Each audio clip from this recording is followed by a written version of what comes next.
पाहिजे ही राजसाहेबांनी भूमिका घेतली आहे. आजपर्यंतच्या राजकारणाला योग्य अशी भूमिका राजसाहेबांनी घेतलेली आहे. सर, वरळी कोळीवाड्यात पियुष गोयल हे प्रचार करत असताना त्यांनी नाकाला रुमाल लावला, तर यावरून काँग्रेसच्या वर्षा गायकवाड यांनी टीका केलेली आहे की हा कोळी समाजाचा आणि कोळी संस्कृतीचा अपमान आहे. हे बघा, जी लोक मासे खात नाहीत त्यांना सुक्या माशाचा वास हा सहन करण्याच्या पलीकडचा असतो. मी स्वतः कोकणातला आहे आणि आम्हाला ऑलमोस्ट ज्या दिवशी आमचा सोमवार गुरुवार नसेल त्या दिवशी प्रत्येक कोकणी माणसाला रोज मासे लागतात. परंतु माशाचा वास प्रत्येकाला सहन होईल असं बिलकुल नसतं.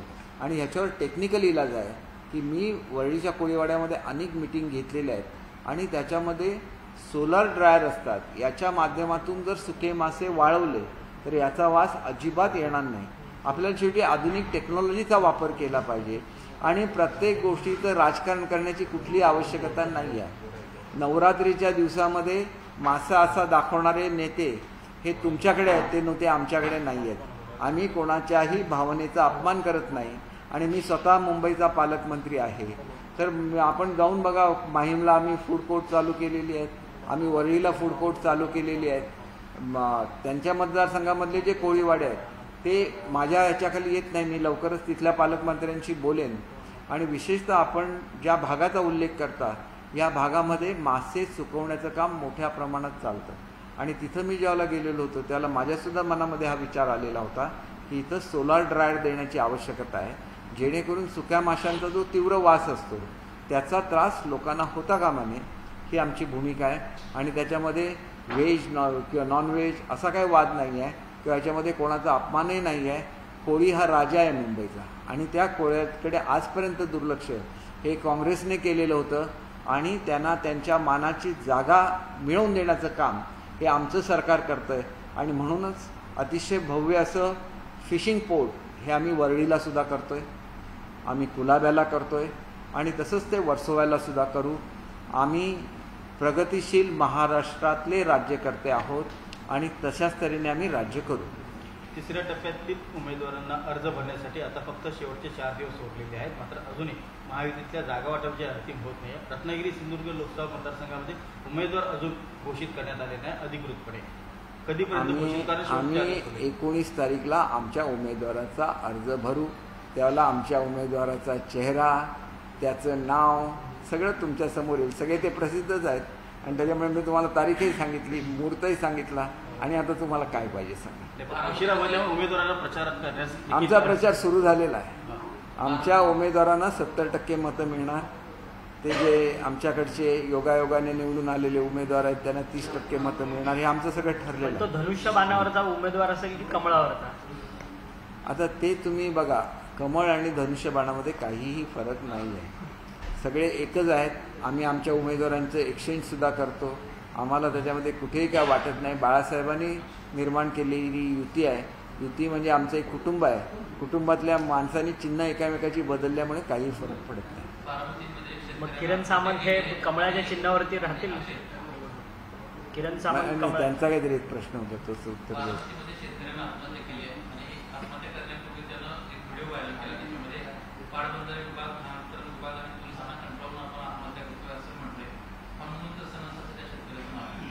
नाही बघा, कुठल्याही शेतकऱ्यांनी आत्महत्या करू नये असं आमचं कळकळीचं आव्हान आहे. शेवटी प्रश्न असले तर प्रश्नाच्या संदर्भात आपल्याला अधिकाऱ्यांना आदेश देता येतील, ते दुरुस्त करता येतील, कॉम्पन्सेशन देता येईल, परंतु गेलेला जीव परत मिळत नसतो. आपल्या कुटुंबाचं दुःख आपण दूर करू शकत नाही याचा विचार प्रत्येक शेतकऱ्याने केला पाहिजे. आणि इथं जर त्या शेतकऱ्याच्या कुटुंबावर अन्याय झालेला असेल तर मी निश्चितपणे, कारण हा अजितदादांचा मतदारसंघ आहे, मी निश्चितपणे त्यांच्या कानावर, त्याने ऑलरेडी ह्याची दखल घेतलेलीच असणार. आम्ही त्या योग्य शासन त्या अधिकाऱ्यांना होईल हे आम्ही बघू, कारण शेतकऱ्यांना कोणीही त्रास देता कामा नये ही या शासनाची भूमिका आहे. सर, प्रचार आणि हे सर्व सुरू आहे, अशातच राजकीय नेते हे प्रचारात दुष्काळाला का महत्त्व देत नाही, त्याचबरोबर दुष्काळ हा प्रचाराचा मुद्दा का ठरत नाही? दुष्काळ हा मुळात प्रचाराचा मुद्दा अशासाठी ठरू शकत नाही की दुष्काळ हे नैसर्गिक आपत्ती असते आणि नैसर्गिक आपत्तीवर मात करण्यासाठी कुठलेही बंधनं ही मॉडेल कोड ऑफ कंडक्टमध्ये नाही आहेत. म्हणजे मॉडेल कोड ऑफ कंडक्टमध्ये तुम्ही दुष्काळामध्ये मदत करू शकता. या मीटिंग होऊन प्रत्येक जिल्ह्याचे जिल्हाधिकारी त्या त्या जिल्ह्यामध्ये मदत करत आहेत आणि तुम्हाला कुठेही असं वाटलं की या ठिकाणी मदत होत नाही, तुम्ही त्या ठिकाणी आमच्या निदर्शनाला आणून द्या. ताबडतोब त्या अधिकाऱ्यांना आवश्यक आदेश दिले जातील आणि दुष्काळामध्ये आवश्यक ती मदत दिली जाते. यावेळेलाच पावसाचं प्रमाण कमी होतं आणि त्याच्यामुळे एक दिलासा असा सुद्धा आहे की नवीन जे प्रिडिक्शन आहे त्याप्रमाणे पाऊस थोडासा लवकर होणार आहे आणि तो जर लवकर झाला तर पाणी आणि चाऱ्याचा प्रश्न निश्चितपणे सुटू शकेल. रत्नागिरी सिंधुदुर्ग लोकसभा मतदारसंघामधले दोन्ही उमेदवार जे इच्छुक आहेत, नारायण राणे असतील आणि किरण सामंत असतील, या दोघांनीही उमेदवारी अर्ज घेतलेले आहेत आणि ते भरून चुकलेले आहेत, फक्त भरायचं बाकी आहे. एक गोष्ट अशी आहे की उमेदवारी अर्ज हे एवढे क्लिष्ट आता झालेले आहेत की तुमच्या प्रॉपर्टीज किती, एवढ्यापासून तुमचा बँक बॅलन्स किती आहे, सगळे डिटेल, त्यामध्ये एकही डिटेल चुकून चालत नाही आणि त्याच्यामुळे फॉर्म भरणं हे आयत्या वेळेला शक्यच नसतं. फॉर्म घेऊन त्याची माहिती सगळी तयार करायला लागते, त्यानंतर त्याला वेगवेगळी ॲफिडेविट्स जोडायला लागतात आणि ही तयारी करायला किमान 4 ते 5 दिवस लागतात आणि त्याच्यामुळे ज्या उमेदवारांना उमेदवारी मिळण्याची शक्यता आहे त्यांनी अशा तऱ्हेची तयारी करून ठेवण्यामध्ये काहीही गैर आहे असं मला स्वतःला वाटत नाही. सर, शरद पवारांनी खरं तर वेगवेगळे राजकीय डाव या लोकसभा निवडणुकी संदर्भात आखताना पाहायला मिळतात. विजयसिंग मोहिते पाटलांच्या घरी जाऊन त्यांची भेट घेऊन खरं तर मोहिते पाटलांना पुन्हा एकदा राष्ट्रवादी काँग्रेसमध्ये आणलेला त्यांचा हा डाव आहे आणि त्याचबरोबर धैर्यशील मोहिते पाटील यांनी काल संपूर्ण भाषणामध्ये सुद्धा सांगितलं की त्यांच्या मतदारसंघावरती कशा प्रकारे अन्याय वगैरे झाला. अशी जी राजकीय मंडळी घराणी जी आहेत ती जी राष्ट्रवादी आणि शरद पवारांपासून अलीकडच्या काळात 10 वर्षात दुरावलेली गेलेली होती ती आता पुन्हा शरद पवार एकत्रित आणण्याचा प्रयत्न करतात आणि कुठेतरी महायुतीला टक्कर देण्याचा प्रयत्न करतात. एक गोष्ट अशी आहे की आपण ज्याला अडचणीत असतो त्याला आपल्याला सगळ्यांनी मदत केली पाहिजे, परंतु या लोकांची साम्राज्य कोणी उद्ध्वस्त केली? आम्ही केली का? मग ज्यांनी ती साम्राज्य उद्ध्वस्त केली त्यांना स्वतःला काय वाटत नाही की आम्ही ह्या लोकांना त्रास दिलेला आहे आणि ज्यांना त्रास दिला त्या लोकांना असं वाटत नाही की आमचं राजकीय अस्तित्व ज्या माणसाने संपवलं तो पुन्हा आमच्याकडे येतो, त्याला त्याच्यावर विश्वास ठेवायचा की नाही हे त्यांनी करायचा विचार आहे, आम्ही करायचा हा विचार नाही आहे. एकेकाळी विजयसिंह मोहिते पाटील हे उपमुख्यमंत्रीसुद्धा होते आणि महाराष्ट्रातले एक प्रमुख राज्यकर्तेसुद्धा होते. त्यांना या स्टेजला कोणी आणलं हे त्यांनाच माहिती आहे आणि त्याच्यामुळे मला असं वाटतं की त्यांनी जर आपापसात तडजोड केली असेल तर त्याच्याबद्दल आम्हाला वाईट वाटण्याचं काही कारण नाही. परंतु हे जे काय राजकारण महाराष्ट्रामध्ये आजपर्यंत झालेलं आहे, मी तुम्हाला मगाशीच बोलताना सांगितलं की public memory is very short आणि त्याच्यामुळे महाराष्ट्राच्या जनतेलाही आठवण करून दिली पाहिजे की कशा तऱ्हेचं राजकारण झालेलं होतं आणि त्या राजकारणामधल्या आपल्या भूमिका जर सातत्याने कोणी बदलत असेल तर मग त्याच्या संदर्भात काय करायचं हा निर्णय महाराष्ट्राच्या जनतेने घ्यायचा, आम्ही नाही घ्यायचा आहे.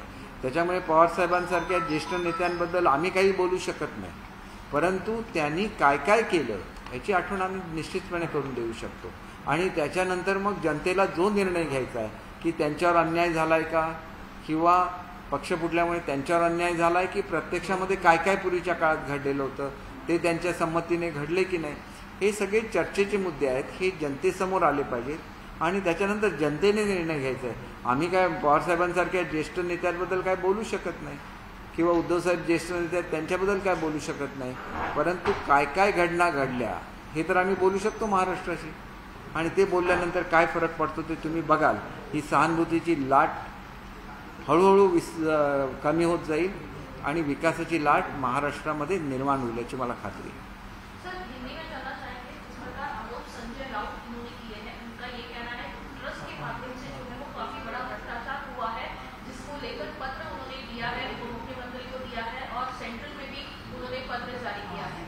देखिए, संजय राउत एक ऐसे प्रवक्ता है जो कन्फ्यूजन क्रिएट करते हैं.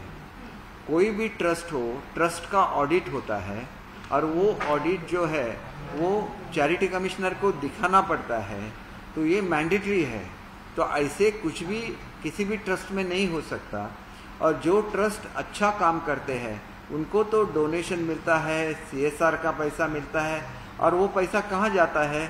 गरीब जनता के मदद के लिए वो खर्च होता है. तो इसमें क्या चीज़ बुरी है? उनका खत देखिए, उसमें ही लिखा है कि इस ट्रस्ट ने बहुत अच्छा काम किया है, इन्होंने ये किया है, उन्होंने एजुकेशन के लिए हेल्प की है। जब महाराष्ट्र पे आपत्ति आ गई तो इन्होंने वो लोग जो पीड़ित थे उनको मदद की है, लेकिन ये मदद के बारे में हमें कुछ शंकाएं हैं और तो इसके बारे में वो शक पैदा कर रहे हैं, ऐसा करके ये सब उन्होंने लिखा है। क्योंकि सिर्फ लिखेंगे तो लोगों को मालूम है कि कितना अच्छा काम वो श्रीकांत शिंदे ट्रस्ट की तरफ से हुआ है। वो खुद एक डॉक्टर है, वो एक कमिटेड सोशल वर्कर है।